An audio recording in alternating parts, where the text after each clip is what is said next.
Assalamualaikum warahmatullahi wabarakatuh. Alhamdulillahilladzi arsala rasulahu bil huda wa dinil haq liyuzhirahu 'alad dini kullih wa kafa billahi syahida. Asyhadu an la ilaha illallah wahdahu la syarikalah wa asyhadu anna Muhammadan 'abduhu wa rasuluh. Allahumma salli wa sallim wa barik ala nabiyyina Muhammad wa ala alihi wa sahbihi ajma'in, amma ba'd.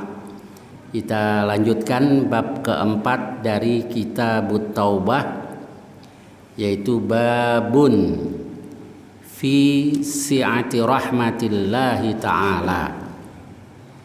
Bab tentang luasnya, lapangnya rahmat Allah Ta'ala. Wa annaha, dan bahwa dia, yakni bahwa rahmat Allah itu sabaqat ghadabah, mengalahkan murkanya. Tentang lapangnya rahmat Allah dan bahwa rahmat Allah mengalahkan murkanya. Hadis nomor 1749.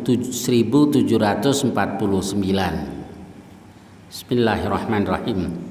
Hadits Abi Hurairah radhiyallahu anhu qala qala Rasulullah sallallahu alaihi wasallam, Rasulullah bersabda, lamma qadallahul khalqa, ketika Allah qadal khalqa, yakni menciptakan makhluk. Jadi Allah selesai ciptakan makhluk, kataba fi kitabih, Allah tulis dalam kitabnya. Ini bisa dalam arti Allah tetapkan dalam ketetapannya. Fa huwa indahu fawqal arsy, dia ada di sisi Allah di atas arsy. Kemudian isinya adalah inna rahmati ghalabat ghadabi, sesungguhnya rahmatku mengalahkan murkaku. Kalau kita makhluk ini kan seringkali kemarahan kita mengalahkan kasih sayang kita, kan gitu ya. Tidak gampang memaafkan, tidak gampang berbelas kasih. Nah, kalau Allah, murka Allah, nah, rahmat Allah akan mengalahkan murka Allah. Nah, kita ini diperintahkan untuk apa? Kalau istilah para ulama, al-ittisaf bi sifatir rahman ala taqatil basyariyah, bersifat dengan sifat Allah Ar-Rahman tapi sesuai dengan kemampuan manusia. Kalau Allah penyayang, kita juga disuruh jadi hamba yang penyayang. Kalau Allah pemaaf, kita juga diperintahkan untuk jadi hamba yang pemaaf, tapi ya ala taqatil basyariyah. Nah, kemudian tentang mengasihi dan memaafkan. Ini di antara kita beda-beda ya. Ada yang gampang marah, gampang memaafkan. Gampang marah, gampang memaafkan. Ada juga yang tidak mudah marah, tapi juga tidak mudah memaafkan. Nggak ada yang nggak gampang marah, tapi sekali sudah marah sulit untuk memaafkan. Nah, mana yang terbaik? Yang terbaik yang ketiga, tidak mudah marah dan mudah memaafkan. Nah, ini seperti Allah tadi kan, kita disuruh ittisaf bi sifatur rahman ala taqatil basyariyah. Murka Allah itu dikalahkan oleh kasih sayang Allah. Coba kalau dibalik, Murka Allah mengalahkan kasih sayang Allah, nggak dapat apa-apa kita ini. Ya untung rahmat Allah mengalahkan murka Allah Subhanahu wa taala. Kalau kita lihat tangzir, ancaman-ancaman Allah di dalam Al-Qur'an atau dalam yang disampaikan oleh baginda Rasulullah sallallahu alaihi wasallam, rasanya nggak ada tempat bagi kita untuk memperoleh surga Allah. Karena dosa ini begini-begini, dosa ini begini-begini. Tapi nanti kalau sudah kita lihat ayat-ayat dan hadis-hadis yang menjelaskan tentang betapa lapangnya rahmat Allah, betapa Allah itu pemaaf, pengampun dan seterusnya, lega dada kita. Nah, alhamdulillah masih lapang, masih luas rahmat dan ampunan Allah Subhanahu wa taala. Apalagi kalau kita lihat hadis ini bahwa Allah tulis inna rahmati ghalabat ghadabi, sesungguhnya rahmatku mengalahkan murkaku. Dan hadis 1750, hadis Abi Hurairah radhiyallahu anhu qala sami'tu Rasulullah sallallahu alaihi wasallam yaqul ja'alallahu rahmata mi'ata juz'in. Allah menjadikan rahmah, kasih sayang itu jadi 100 bagian. Fa amsaka indahu tis'atan wa tis'ina juz'an. Allah tahan, Allah pegang di sisi Allah yang 99 bagian. Lalu wa anzala fil ardi juz'an wahidan. Allah turunkan ke bumi itu satu bagian saja. Satu bagian yang terbagi-bagi. Famin dalikal juz'i, di antara atau dari bagian dari satu bagian tadi adalah yatarahamul khalqu, di mana makhluk ini saling menyayangi. Itu salah satu satu bagian dari satu bagian kasih sayang yang Allah turunkan ke dunia.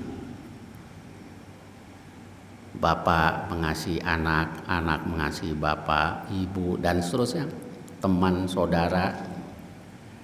Hatta tarfa'al farasu hafiraha, hingga kuda itu nanti akan mengangkat kakinya karena an waladiha, dari anaknya, khasyata antusibah, takut kalau menginjak anaknya. Binatang buas juga dia akan angkat kakinya, tidak mau menginjak anaknya. Nah, itu termasuk bagian dari satu bagian kasih sayang yang Allah turunkan ke dunia. Jadi kadang-kadang manusia kalau sudah hilang kasih sayangnya ya lebih parah dari binatang. Binatang buas saja tidak mau menginjakkan kakinya itu di anaknya. Manusia kalau sudah lupa, insyaallah ulaika kal an'am balhum adal. Mereka itu bagaikan binatang ternak, bahkan mereka lebih sesat, lebih parah dari binatang. Baik, kemudian hadis berikutnya. Hadis Umar bin Al-Khattab radhiyallahu anhu. Qadima 'ala Nabi sallallahu alaihi wasallam sabiyun. Datang tawanan perang. Fa idza imra'atun minas sabi qad tahlubu thadiyaha tasqi idza wajadat sabiyan fis sabi. Tiba-tiba di antara tawanan tadi ada seorang perempuan yang kadang-kadang dia perah air susunya untuk memberikan minum kalau dia dapati anak kecil dalam tawanan tadi. Ini para ulama katakan karena ini perempuan belum bertemu dengan anaknya, di mana anaknya ini. Nah, sedangkan air susunya lancar sekali. Jadi kalau ada anak kecil ya pasti bahkan ditempelkan ke perutnya, yakni disusui. Nah, kemudian sampai ketemu anaknya. Lalu Nabi SAW katakan, akhadhathu fa'alsaqathu bi batniha. Diambil anak kecil itu, ditempelkan ke perutnya, wa arda'athu, dan dia susui. Faqala lahan Nabi sallallahu alaihi wasallam, faqala lana Nabi sallallahu alaihi wasallam, lalu Nabi sallallahu alaihi wasallam bersabda kepada kami, atarawna hadhihi tarihatan waladaha finnar. Apakah kamu sekalian memandang atau berpendapat perempuan ini tega melemparkan anaknya ke dalam api? Masa kasih sayang seorang ibu itu seperti itu kepada anaknya. Nah, tega tidak kira-kira ibu seperti ini melemparkan anaknya di dalam api? Qulnala, kami katakan tidak ya Rasul. Wahia takdiru ala alla tatrahah. Sementara dia mampu untuk tidak melemparkannya. Jadi kalau dia bisa tahan, pasti akan ditahan. Karena apa? Karena kasih sayang. Faqal, lalu Nabi bersabda, Allahu arhamu bi ibadih. Sungguh Allah itu lebih penyayang terhadap para hambanya min hadhihi bi waladiha, dibanding perempuan ini terhadap anaknya. Jadi kalau kasih sayang seorang ibu kepada anak itu seperti itu, Allah lebih penyayang lagi terhadap kita. Nah, kalau kita baca yang begini-begini lega rasanya ya. Insya Allah dosa kita diampuni Allah. Tapi ya jangan begitu doang. Ya pengen dosa diampuni ya harus taubatan nasuha, harus istighfar. Pengen dirahmati Allah ya banyak berbuat baik. Baik, kemudian hadis 1705. Hadis Abi Hurairah anna Rasulullah sallallahu alaihi wasallam qaal, bahwa Rasul bersabda, qala rajulun lam ya'mal khairan qattu. Ada seorang lelaki yang tidak pernah berbuat kebaikan sama sekali, berkata waktu mau mati, fa idza mata faharriquh. Kalau dia mati nanti bakarlah dia. Wadru nisfahu fil bar, separuh dari debunya tebarkan di darat.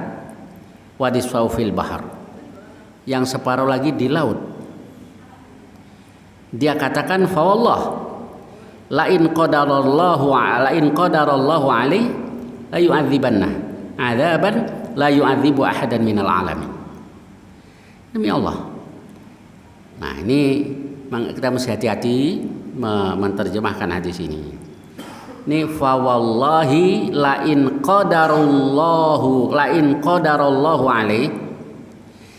Ada yang mengartikan demi Allah, andai saja Allah mampu, Allah berkuasa terhadapnya, la yu'adzibannahu adzaban, pasti Allah akan menyiksanya dengan siksaan la yu'adzibu ahadan minal alamin, yang Allah tidak pernah menyiksa seorang hamba pun di antara seluruh alam.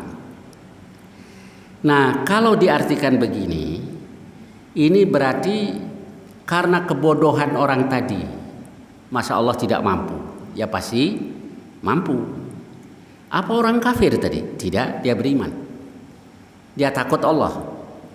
Tapi karena kebodohannya, ya kalau Allah mampu, pasti Allah akan menyiksanya dengan siksa yang belum pernah Allah siksa seorang pun di antara seluruh alam. Nah, begitu pendapat para ulama. Yang kedua, bisa diartikan lain qadarallahu alaih, kalau Allah mentakdirkan. Jadi qadara yang kedua dalam arti qaddara sama saja, yakni mentakdirkan atasnya, la yu'adzibannahu adzaban la yu'adzibu ahadan minal alamin.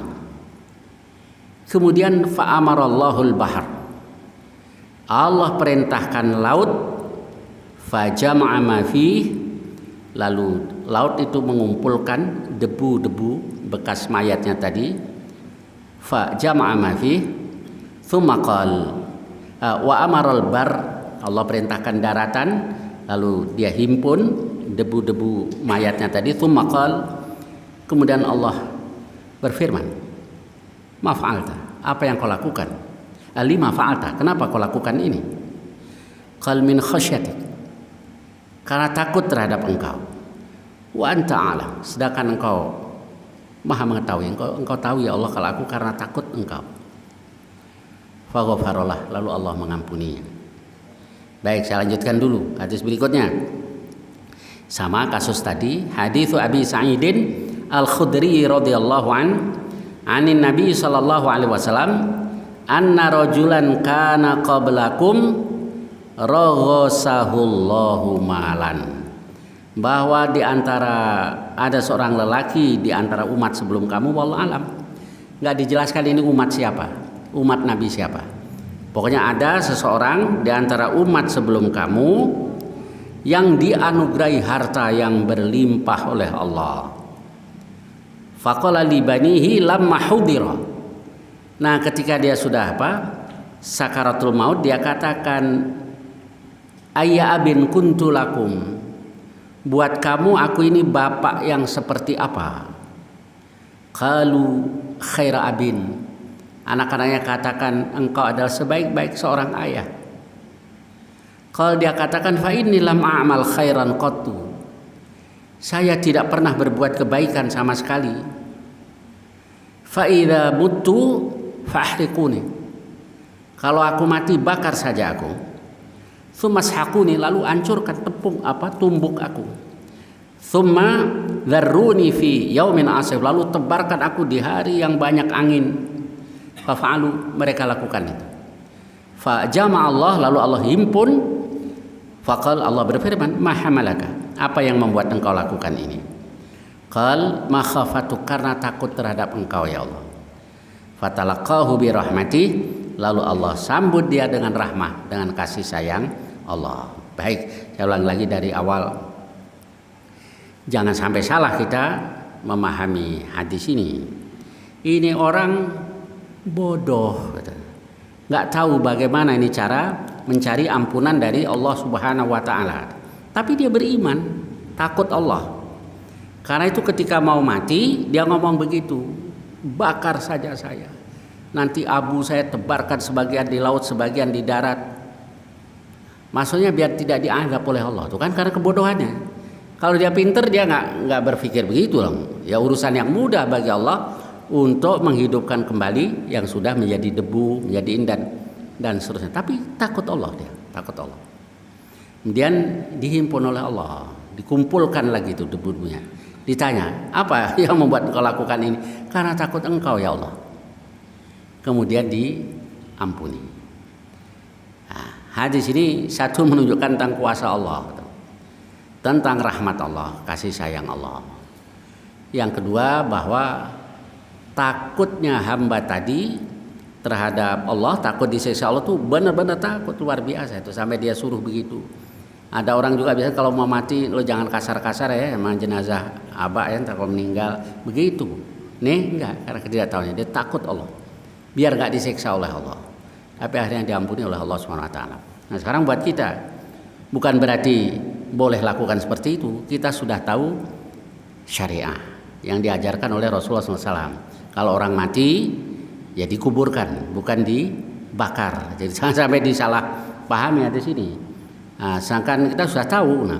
Nah, ibadah itu dasarnya harus syariah itu harus dari Allah dan dari Rasulullah SAW. Jadi untuk memperlakukan jenazah sudah diajarkan oleh Allah dan Rasulullah SAW. Maka yang bisa kita ambil ininya sebetulnya rasa takut hamba tadi disiksa oleh Allah Subhanahu Wa Taala. Inilah yang membuat dia akhirnya diampuni oleh Allah Subhanahu Wa Taala. Orang kalau takut terhadap Allah dia akan lakukan apa saja supaya diampuni oleh Allah. Nah kita sudah tahu caranya. Kita sudah diajari oleh Allah dan Rasul. Kita diajari Al-Quran dan Sunnah Rasul. Bagaimana caranya biar diampuni Allah? Ya taubatan nasuha. Yang baru sudah kita bahas bahwa taubat itu, kata Imam Nawawi, beliau menukil pendapat para ulama, kesimpulannya Taubat itu syaratnya yang pertama ayyuqli'a 'anil ma'siyah. Berhenti dari maksiat. Stop. Yang kedua wa ayyandama 'ala fi'liha. Menyesal karena melakukannya. Ini nggak bisa kurang nih syarat tadi.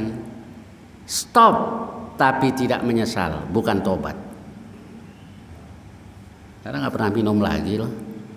Udah nggak kerja, nggak punya duit sekarang, kan? Stop kan ya, udah nggak serop lagi. Tapi nggak nyesel, tidak istighfar, tidak merasa berdosa, bukan, itu bukan tobat. Terus biasanya lo main perempuan mulu, ya gue udah tua, udah nggak nyesel, bukan tobat. Nyesel tapi nggak stop juga bukan tobat. Nyesel nangis, besok begitu lagi, malam ini nangis lagi, begitu lagi. Nah. Kemudian yang ketiga, wa ayyazima alla ya'uda ilaiha abadan. Dia berazam, bertekad tidak akan kembali kepada dosa itu selamanya. Nah, insyaallah kalau tobat kita seperti ini diampuni oleh Allah Subhanahu wa taala. Dan terus berbuat baik. Kan udah tobat orang, udah ngapa ke masjid ya? Ya belum. kalau tobat jadi lebih baik. Wa atbi'is sayyi'atal hasanata tamhuha.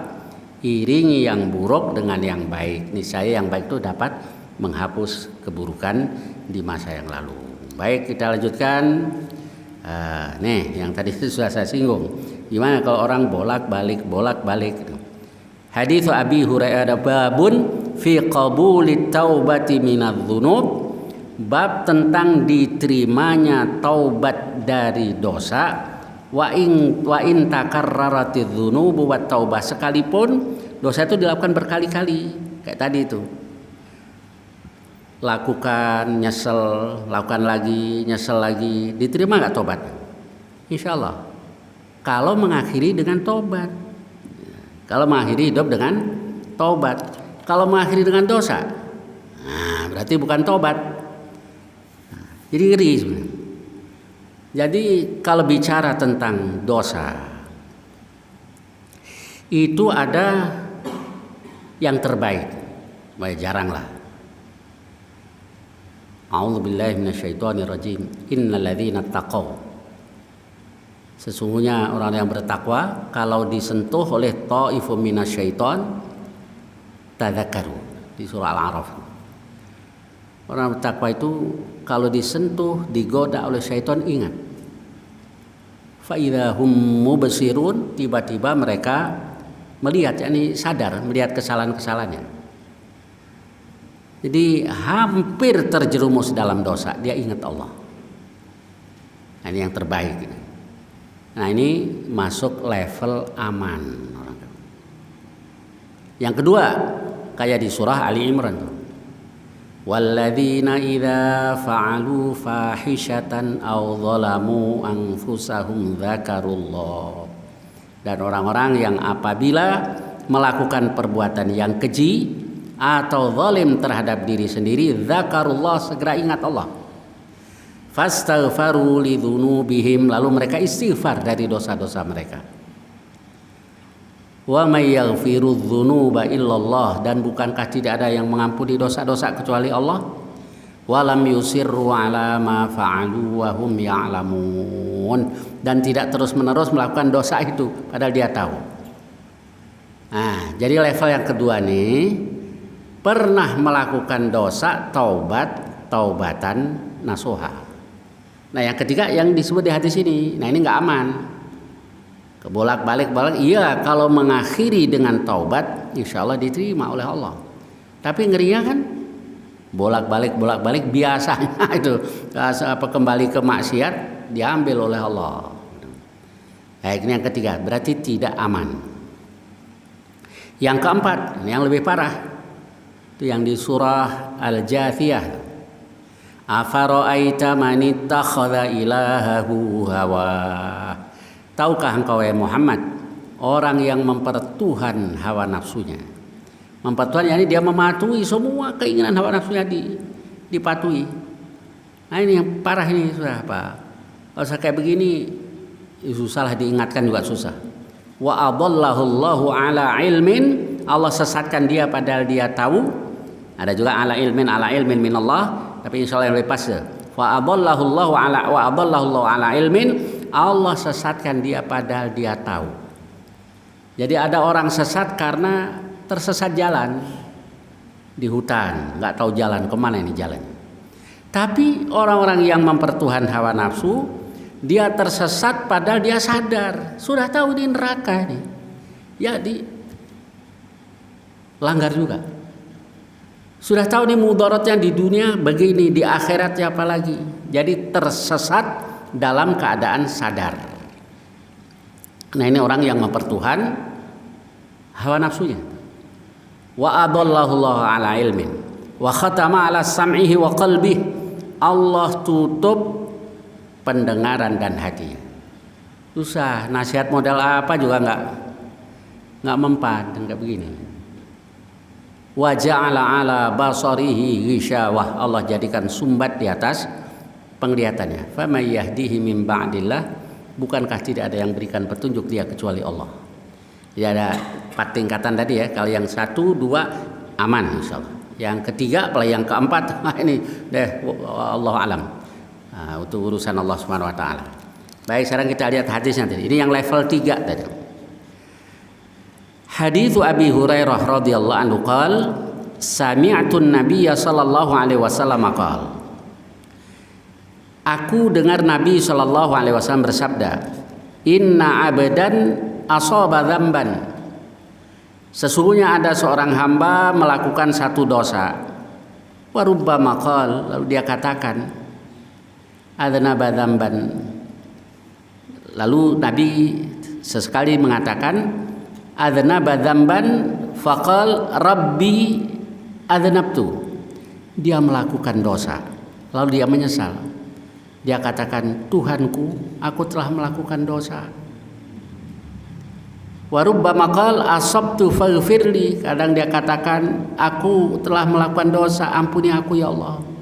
Maksudnya ada orang melakukan dosa dia menyesal lalu dia minta ampun Allah. Faqala rabbuh, lalu Tuhannya berfirman, a'alima abdi anna lahu rabban yaghfiru dzunub, apakah hambaku itu tahu kalau dia memiliki Tuhan yang mengampuni dosa-dosa, wa ya'khudzu bih, dan Tuhan yang, maksudnya Tuhan yang mengampuni dosa dan yang menghukum karena satu dosa. Ghafartu li abdi, aku ampuni untuk hambaku. Tuh Allah baik kan, melakukan dosa nyesel minta ampun. Ghafartu li abdi, aku ampuni hambaku. Cuman bandel nih orang. Tsumma makatha masya Allah, lalu dia diam ya dalam waktu yang Allah kehendaki. Tsumma asaba dzamban, kemudian dia melakukan dosa itu lagi. Atau dia katakan adzanaba dzamban, dia melakukan satu dosa. Faqal, lalu dia katakan rabbi adzanabtu, wahai Tuhanku, aku telah melakukan dosa. Au asabtu akhar, saya jatuh lagi dalam dosa itu sekali lagi. Faghfirhu, maka ampuni dia. Faqal a'alima abdi anna lahu rabban yaghfiru dzunub, yaghfiru dzam, apakah hambaku itu tahu kalau dia memiliki Tuhan yang mengampuni dosa, wa ya'khudzu bih, dan menghukum karena dosa. Ghafartu li abdi, aku ampuni untuk hambaku.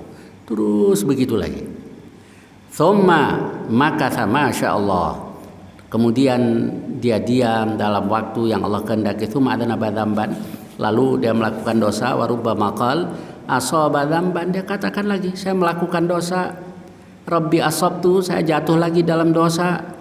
Au qala, dia katakan adzanabtu akhar, saya berdosa lagi ya Allah. Faghfirhu li, ampuni dosaku untukku.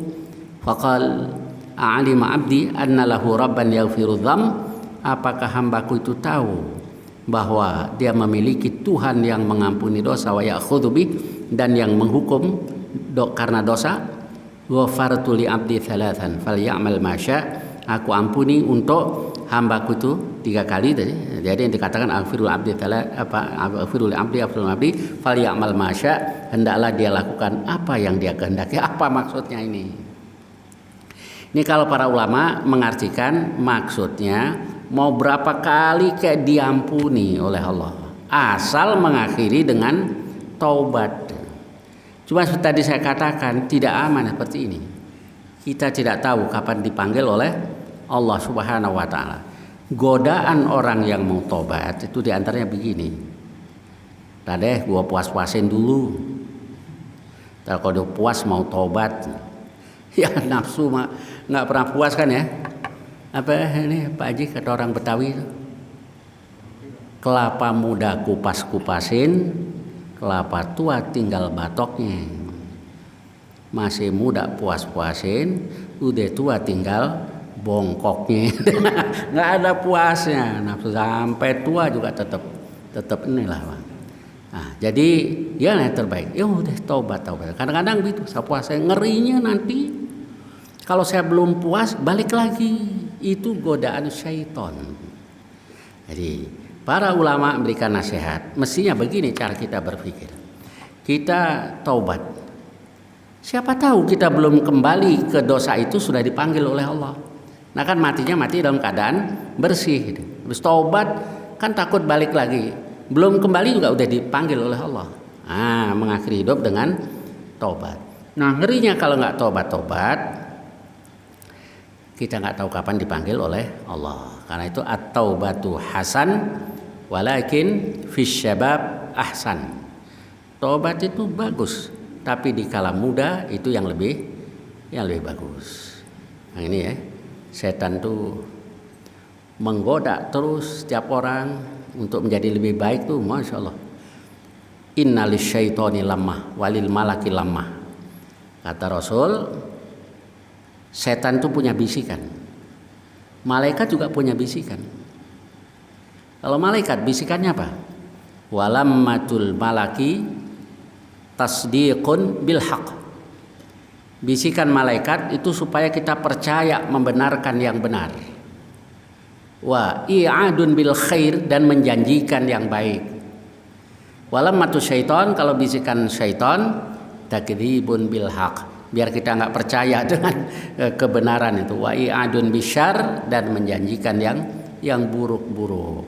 Jadi setiap saat kita ada bisikan tadi, termasuk ketika seorang hamba mau bertobat kepada Allah Subhanahu wa taala. Orang yang biasa mendengarkan bisikan malaikat tadi nanti jadi peka. Dia tahu ini nggak benar nih yang membisik hati ini setan. Tapi yang tidak biasa memilah-milah mana bisikan malaikat, mana bisikan syaitan, ya nggak peka.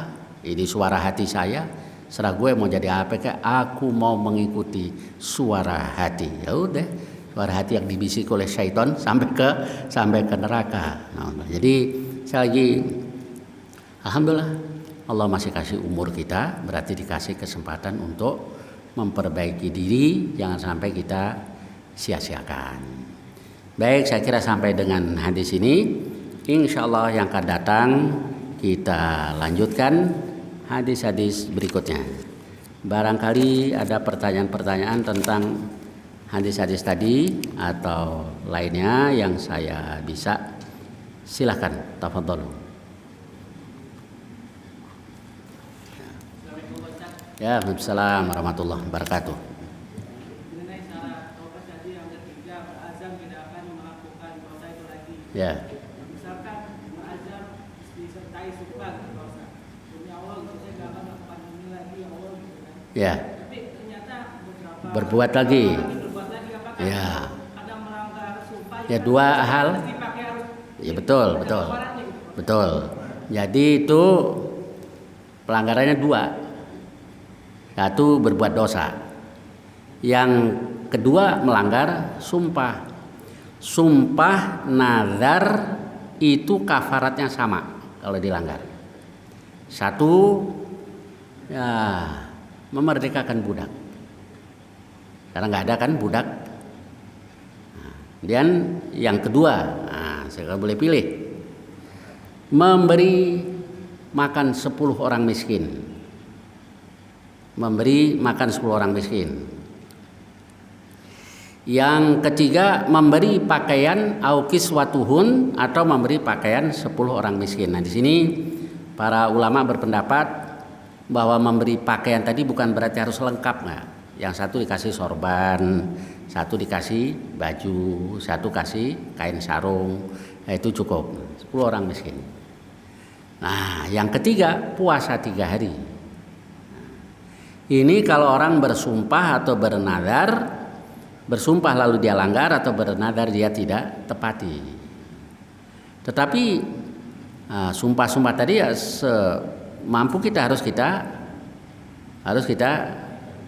penuhi sumpah kita, sebab itu urusannya berat. Yang kedua ya harus taubat lagi. Yang saya berulang-ulang kayak tadi, tobat lagi, nyesel lagi, tobat lagi, dosa lagi, tobat lagi, dosa lagi. Ngerinya pas lagi belum tobat sudah dipanggil oleh Allah. Ya, silakan. Oh enggak ya. Dan tolonglah hamba, kurang dikit tuh. Tolong hamba, kita menjadi orang yang bertakwa itu tidak cukup dengan upaya. Allahumma a'in itu ada berapa doa yang tolong aku. A'in ala dzikrika wa syukrika wa husni ibadati, dan juga yang lain-lain. Dan Allahumma inni as'alukal huda wat tuqa atau wat taqwa wal afaf wal ghina. Minta kepada Allah. Jadi sampai kita berusaha kita minta. Allahumma inni as'alukal huda wat taqwa wal afaf wal ghina, dan juga doa-doa yang lain. Ini kalau menjaga diri dari godaan syaitan itu sangat berat. Minta tolong Allah.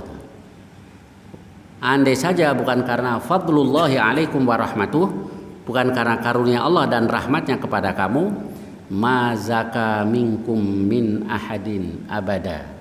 Tidak seorang pun di antara kamu yang jadi bersih atau yang selamat dari godaan syaitan abadan, selamanya.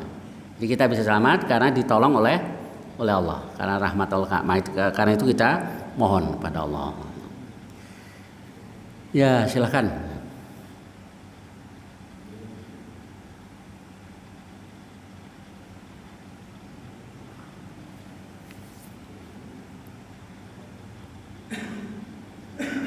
Ya, silakan. Ya.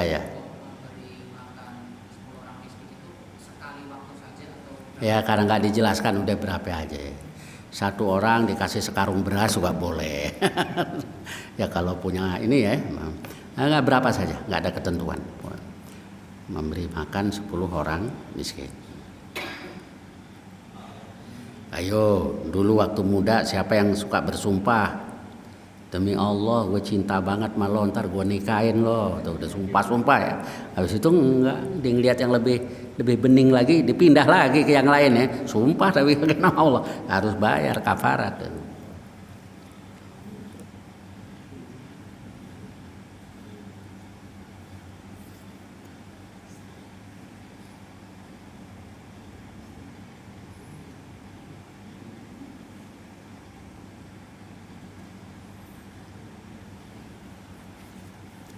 Ya, fadhal, silakan. Itu gimana cara untuk berdoanya ketika berazam tidak memasukkan dosa lagi supaya tidak Ada pakai bahasa kita aja ya Allah, tolong hamba mau bertobat, jaga diri hamba.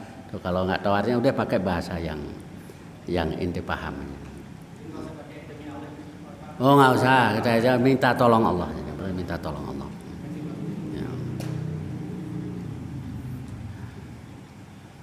Silakan.